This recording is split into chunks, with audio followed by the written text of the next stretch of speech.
अभी मीशा कपूर गुस्से में अपना आपा खोने ही वाली थी कि तभी अचानक से उसे कुछ दूरी पर से एक शोर सा सुनाई देता है। वो आवाज एक भारी जानवर के कदमों की थी, जहां पर हर एक कदम के बीच में कुछ पलों की खामोशी थी और उसके रिदम ने उस स्पेस को बहुत ही स्लोली मेंटेन करके रखा हुआ था। अब मीशा कपूर को भी वो एलियन साफ साफ नजर आने लगा था। वो ये देखकर बहुत ही ज्यादा सरप्राइज्ड थी कि वो एलियन एक सफेद रंग का राइनो था। उसकी बॉडी एक छोटे हिल के शेप में थी और उसके हर एक कदम के साथ वहां मौजूद डेजर्ट की जमीन हिलती जा रही थी।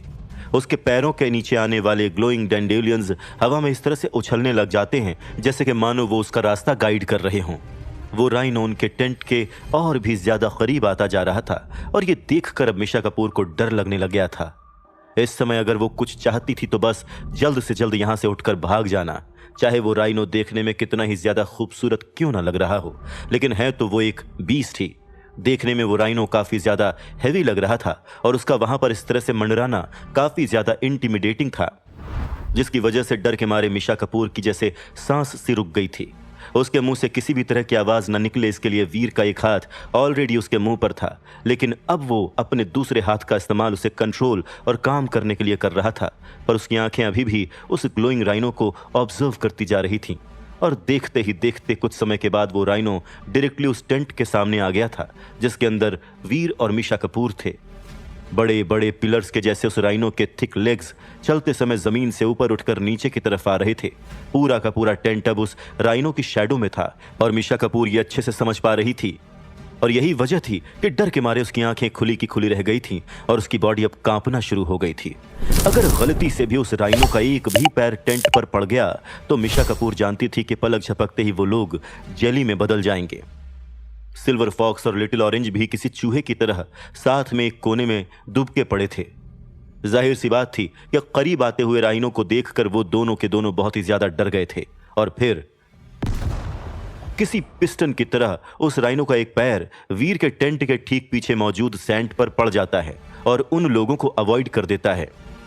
चमकते हुए डैंडेलियंस घूमना जारी रखते हैं और पूरी की पूरी कैंप साइट फोर्स के साथ वाइब्रेट होने लग जाती है और फिर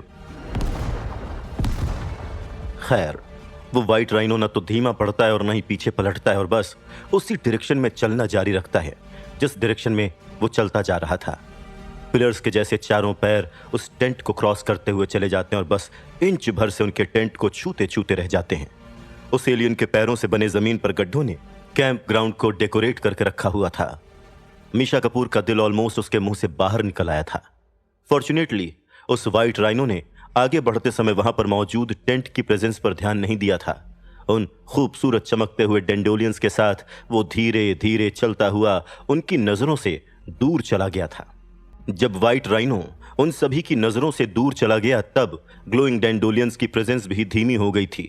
देखते ही देखते उन्होंने शाइन करना बंद कर दिया था और किसी स्नोफॉल की तरह वो डेजर्ट में मेल्ट हो गए थे।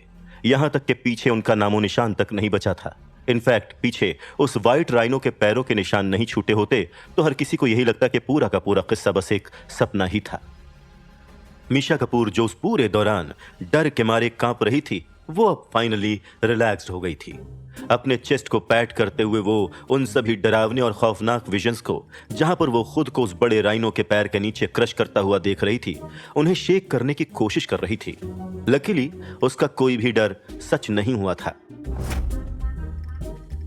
अब क्या तुम्हारा ऐसे ही सोते रहने का इरादा है? अपने चेहरे पर स्माइल के साथ वीर मीशा कपूर से कहता है और वीर की बात सुनकर मीशा कपूर को रियलाइज होता है कि वो पूरे समय वीर के ऊपर लदी हुई थी और जैसे ही मीशा कपूर को ये रियलाइज होता है वो गुस्से और एम्बैरेसमेंट दोनों के साथ ही वीर को पुश कर देती है। जब मैं तुमसे कुछ कह नहीं रही हूं तो तुम मुझे इस तरह हर तरफ से छू रहे हो, तुम बस मेरा फायदा उठाना चाहते हो। अपने दांत भींचते हुए मीशा कपूर वीर से कहती है और मीशा कपूर की बात सुनकर वीर बस स्माइल कर देता है और फिर कुछ नहीं कहता। अपने स्लीपिंग बैग पर वापस लौटकर वीर अपनी आंखें बंद कर लेता है और अभी अभी व्हाइट राइनो के साथ जो कुछ भी हुआ उसके बारे में सोचने लग जाता है। पहले दिन में उनका सामना ब्लैक फ्लेम फिनिक्स से हुआ और अब उन लोगों ने उस व्हाइट राइनो जो कि होली लाइट में ग्लो कर रहा था उसके एग्जिस्टेंस को विटनेस किया। अजीब बात यह थी कि ये दोनों के दोनों एलियंस उसी डायरेक्शन की तरफ ट्रैवल कर रहे थे जिस डायरेक्शन की तरफ वीर ने अपना जाना डिसाइड किया था। ये सब देखने के बाद वीर अब थोड़ा सोच में पड़ गया था कि क्या वो जिस रास्ते पर चल रहा है वहां पर अभी भी कुछ ऐसा है जो उसका इंतजार कर रहा है। ब्लैक डेजर्ट जैसी जगह पर वीर खुद को अब किसी भी तरह की परेशानी में नहीं डालना चाहता था। आसपास खतरनाक मॉन्स्टर्स के होने के साथ भले ही वीर इस बात के लिए श्योर था कि वो उन सभी से अपनी जान बचाकर भाग सकता है, लेकिन फिर भी वो अपने फूड और वाटर के रिजर्व्स को खोने का रिस्क नहीं ले सकता था। अगर ऐसा कुछ हो गया तो इस बात के चांसेस बहुत ज्यादा थे कि वो और मीशा दोनों के दोनों यहीं रेगिस्तान में कहीं खत्म हो जाएंगे। लेकिन प्रॉब्लम ये थी कि अगर उन्होंने अपना रास्ता बदला तो वीर श्योर नहीं था कि उस रास्ते से वो लोग फिर इस ब्लैक डेजर्ट से बाहर निकल भी पाएंगे या नहीं, और इस तरह से फिर वो लोग कभी भी अपने फाइनल डेस्टिनेशन पर पहुंच नहीं पाएंगे। और यही वजह थी कि वीर इस समय थोड़ा हिचक रहा था। वीर कुछ देर तक अपनी सिचुएशन के बारे में सोचता रहता है, लेकिन फिर अल्टीमेटली अपने करंट डायरेक्शन पर ही आगे बढ़ने का डिसीजन लेता है। उसकी वजह यह थी कि वीर श्योर नहीं था कि अब अगर वो अपना डायरेक्शन बदलता है तो फिर वो ब्लैक डेजर्ट से बाहर जा पाएगा या नहीं। इसके अलावा वीर को इस बात का भी भरोसा था कि इन दोनों एलियंस के साथ उसका ये एनकाउंटर किसी भी तरह से एक्स्ट्रा ऑर्डिनरी था, और इस तरह के वोलेटाइल लोकेशन में ऐसा एनकाउंटर होना लाजमी है। अगर इसके पीछे कोई सिग्निफिकेंस होता तो कम से कम वीर के पास इतना मौका होता ये पता लगाने का कि इसके पीछे की वजह क्या थी। अगले दिन जूनियर गोल्डन शेयर के ऊपर बैठा वीर एक बार फिर से उसी डायरेक्शन पर बढ़ना शुरू कर देता है। रास्ते में वो उस व्हाइट राइनो के फुटस्टेप्स को ट्रेस करने में कामयाब हो जाता है जो पीछे छूट गए थे। ऐसा लग रहा था कि वो व्हाइट राइनो बिना कहीं मुड़े या मिसस्टेप के सीधा चलता चला गया है। हालांकि ये बात और थी कि रास्ते में वो चमचमाते हुए डेंडोलियंस उसे कहीं भी नजर नहीं आ रहे थे। ऐसा लग रहा था जैसे कि वो कभी एग्जिस्ट ही नहीं करते हों। उन लोगों को ट्रैवल करते हुए आधा दिन बीत गया था और वहां की गर्मी एकदम असहनीय थी। लिटिल ऑरेंज के ऊपर बैठी हुई मीशा कपूर थोड़ा पानी पीती है और फिर ऊपर आसमान की तरफ देखती है। कितनी ज्यादा गर्मी है, अगर बारिश हो जाती तो कितना अच्छा होता है ना। अपनी बोतल से एक सिप लेते हुए मीशा कपूर कहती है। वीर को एक क्लैपिंग की आवाज सुनाई देती है और वो पलट कर देखता है तो नोटिस करता है कि मीशा कपूर अपने खुद के गाल को स्लैप कर रही है। ये देखकर वीर को हंसी आ जाती है। ये तुम अपने आप को थप्पड़ क्यों मार रही हो? हंसते हुए वीर मीशा कपूर से कहता है, यहां पर एक मच्छर है। मीशा कपूर हवा में अपने हाथ हिलाना कंटिन्यू रखती है, लेकिन उसका कोई फायदा नहीं हो रहा था। वीर नोटिस करता है और देखता है कि एक छोटा सा मच्छर उसके आसपास घूम रहा था। वो काफी ज्यादा क्विक और सरप्राइजिंगली फ्लेक्सिबल था। चाहे मीशा कपूर उसे जान से मारने की कितनी ही कोशिश क्यों ना कर ले, लेकिन वो मच्छर हर बार ही उसके अटैक को डॉज करता जा रहा था। और फिर वीर अपने हाथ क्लैप करता है और एक ही हिट में उस मच्छर को जान से मार डालता है। Mutant alien blood lust mosquito मारा गया। आपको कोई भी डेविल सोल हासिल नहीं हुई है। 0 से 10 म्यूटेंट जीन पॉइंट्स हासिल करने के लिए इसका फ्लैश कंज्यूम करें। अपनी पावर स्क्रीन पर यह शब्द देखकर वीर बहुत ही ज्यादा सरप्राइज्ड था, क्योंकि उसने ये एक्सपेक्ट भी नहीं किया था कि इतना छोटा मच्छर दरअसल एक म्यूटेंट एलियन होगा। और फिर अगले ही पल कुछ और मच्छर वहां पर नजर आने लगते हैं, जिन्हें वीर तुरंत ही जान से मार डालता है। उसके बाद तो और भी ज्यादा मच्छर वहां पर नजर आने लगते हैं। आसपास से तेजी से उड़ते हुए वो बहुत से मच्छर ही इरिटेटिंग आवाज निकाल रहे थे। और फिर वीर के अटैक्स किसी बिजली की तरह तेज थे और इसी तरह से वो हर तरफ मौजूद मच्छरों को जान से मारता जा रहा था। इस बार वहां पर सभी मच्छर ऑर्डिनरी क्लास एलियंस होने के साथ साथ म्यूटेंट क्लास वेरिएंट्स के भी थे। उन सभी को जान से मारने के बाद वीर नोटिस करता है कि मीशा कपूर इस समय फ्रीज नजर आ रही थी। हैरानी और शॉक के मारे अपना मुंह खोले वो अपने सामने कुछ देख रही थी। उसके चेहरे पर इस समय डर के एक्सप्रेशंस इस तरह से नजर आ रहे थे जैसे कि उसने कुछ बहुत ही भयानक देख लिया हो। ए, तुम्हें क्या हो गया है? तुम्हारे चेहरे का रंग इस तरह से उड़ क्यों गया है? अपनी आईब्रोज सिकोड़ते हुए वीर मीशा कपूर को देखते हुए उससे पूछता है। मच्छर। मीशा कपूर अपनी उंगली उठाकर आगे की तरफ इशारा करती है। कांपती हुई आवाज के साथ वो वीर से कहते हुए उसे वो दिखाती है जिसने उसे इतना ज्यादा डरा कर रखा हुआ था। क्या मच्छर? अरे तो वो तो सिर्फ मच्छर ही तो हैं, इसमें इतना भी क्या डरना?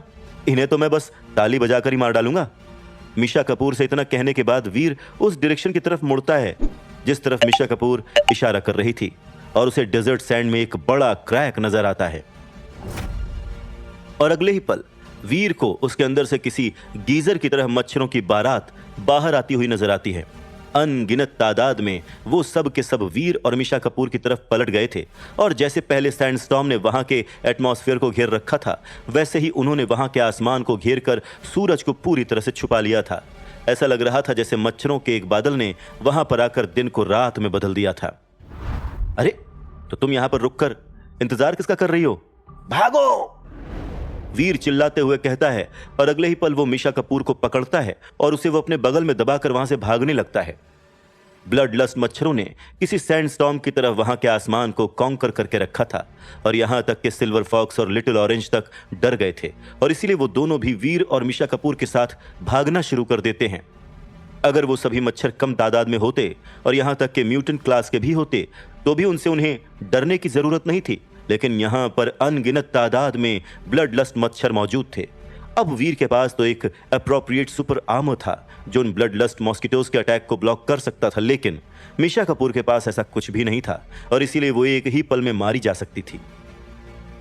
इसके अलावा मिशा कपूर के सामने सुपर आर्मर पहनना वीर को अच्छा भी नहीं लग रहा था, इसीलिए जैसा मिशा कपूर ने किया था, वीर ने भी सीक्रेट क्लास आर्मर ही पहना था। अगर वहां पर ज्यादा तादाद में सीक्रेट ब्लड क्लास के मस्किटोज होते तो वीर को डर था कि शायद सिल्वर फॉक्स और लिटिल ऑरेंज भी उन्हें जान से मारने में कामयाब नहीं हो पाते। लेकिन फिर देखते ही देखते वो सभी ब्लड लस्ट मस्किटोज उनके करीब पहुंच जाते हैं और नीचे की तरफ आने लगते हैं। तभी सिल्वर फॉक्स के फर से सिल्वर लाइटनिंग क्रैकल्ड होने लगती है और उसकी बॉडी में से बहुत सी तादाद में बोल्ट्स निकलने शुरू हो जाते हैं जो उन सभी मच्छरों को जैप करने लगते हैं जो इस समय हर तरफ से उन्हें घेरे हुए थे। सिल्वर फॉक्स की सिल्वर लाइटनिंग बोल्ट्स के साथ साथ वीर भी अपनी फ्लेमिंग रेक्स स्पाइक का इस्तेमाल करके अपने आसपास भिनभिनाते हुए मच्छरों को जान से मारने लगता है। लिटिल ऑरेंज की बॉडी भी ऊपर और नीचे कूदते हुए बहुत से मच्छरों को जान से मार डालती है, लेकिन उसके बावजूद अच्छे खासे मच्छर उसकी बॉडी से चिपक जाते हैं। लिटिल ऑरेंज की बॉडी से चिपकने के बाद वो सभी भूखे मच्छर बिना रुके लिटिल ऑरेंज का खून पीना शुरू कर देते हैं। अपनी आंखों के सामने का ये नज़ारा देखकर वीर बहुत ही ज्यादा शॉक्ड था। आफ्टर ऑल उसने ये एक्सपेक्ट नहीं किया था कि वो सभी मच्छर एक सुपर एलियन का खून पीने में कामयाब हो पाएंगे, और इसका मतलब ये था कि लिटिल ऑरेंज और सिल्वर फॉक्स भी उतने ही ज्यादा खतरे में हैं जितने के वीर और मिशा। हालांकि केवल फीमेल मस्किटोज ही खून पी सकती हैं, लेकिन उसके बावजूद उनकी तादाद इतनी ज्यादा खौफनाक थी कि वो उन सबको अच्छे खासे खतरे में डाल सकता है। और फिर अपने हाथों का इस्तेमाल करते हुए वीर उस मच्छर को जान से मार डालता जो इस समय लिटिल ऑरेंज का खून पी रहा था। सीक्रेट ब्लड लस्ट मस्किटो मारा गया। आपको कोई भी डेविल सोल हासिल नहीं हुई है। 0 से 10 सीक्रेट जीन पॉइंट्स हासिल करने के लिए इसका फ्लैश कंज्यूम करें। अगले ही पल वीर की पावर स्क्रीन पर उसे ये शब्द नजर आने लगते हैं, जिसे देखने के बाद वीर के चेहरे के एक्सप्रेशंस बदल जाते हैं। ये सब के सब वाकई में इन सभी ब्लडलेस मस्किटोज के बीच में मौजूद सीक्रेट ब्लड क्लास वेरिएंट्स हैं। हैरानी और शौक के मारे अपनी आंखें खोले वीर मन ही मन सोचता है और होली एंजल को बुलाकर उसे उनके लिए रास्ता क्लियर करने के लिए कहता है। उसके बाद वहां से बचकर भागने की कोशिश में वीर अपनी स्पीड बढ़ा लेता है, लेकिन वो सभी मस्किटोज किसी सैंडस्टॉर्म की तरह थे जो और ज्यादा से ज्यादा तादाद में वहां पर आकर उन्हें घेर ले रहे थे। लेकिन सिल्वर फॉक्स उन चारों में सबसे बेहतर परफॉर्म कर रहा था। किसी शील्ड की तरह काम करती हुई उसकी बॉडी की इलेक्ट्रिसिटी मस्किटोज को उसके ऊपर लैंड होने से रोक लेती है। लेकिन बात अगर रही बाकी सबकी, तो वो सब धीरे धीरे अपने दुश्मनों के द्वारा घेर लिए जाते हैं। बहुत से मस्किटोज उनके ऊपर लैंड होना शुरू हो जाते हैं, खास करके मिशा कपूर पर। हालांकि मिशा कपूर ने आर्मर पहना हुआ था, लेकिन उसके बावजूद उसके स्किन के कुछ सेक्शंस अभी भी एक्सपोज्ड थे जो उन मच्छरों को काटने के लिए काफी थे, और यही वजह थी कि वो सभी लगातार उसका खून पीते जा रहे थे। हालांकि वो सभी मस्किटोज अपने आप में जानलेवा नहीं थे, और यहां तक कि अगर वो सब के सब अपना पेट भरकर मिशा कपूर का खून पी भी लेते हैं, तब भी किसी का ज्यादा खून कम नहीं होगा। लेकिन जिस तादाद में वो सब के सब मौजूद थे, उससे चीजें बहुत ज्यादा कॉम्प्लिकेटेड हो गई थीं। और फिर इसी तरह से कुछ ही सेकंड्स के अंदर मिशा कपूर की बॉडी अच्छी खासी तादाद में लंप्स का होस्ट बन जाती है। आई होप गाइज आपको ये वीडियो पसंद आई होगी। इस वीडियो का कौन सा पोर्शन आपको अच्छा लगा बताइएगा। अभी फ़िलहाल इस वीडियो को बनाते बनाते तो मुझे मच्छर काटने लग गए हैं। वैसे मुझे सिल्वर फॉक्स की लाइटनिंग अच्छी लगी और वो बच रहा है, और बाकी वीर लोग कटवा रहे हैं अपना को मच्छर से। यार मज़ा आ रहा है। तो कमेंट में सिल्वर फॉक्स का स्वैग है लिखना मत भूलना। चलो मिलते हैं अगली वीडियो में। Bye bye.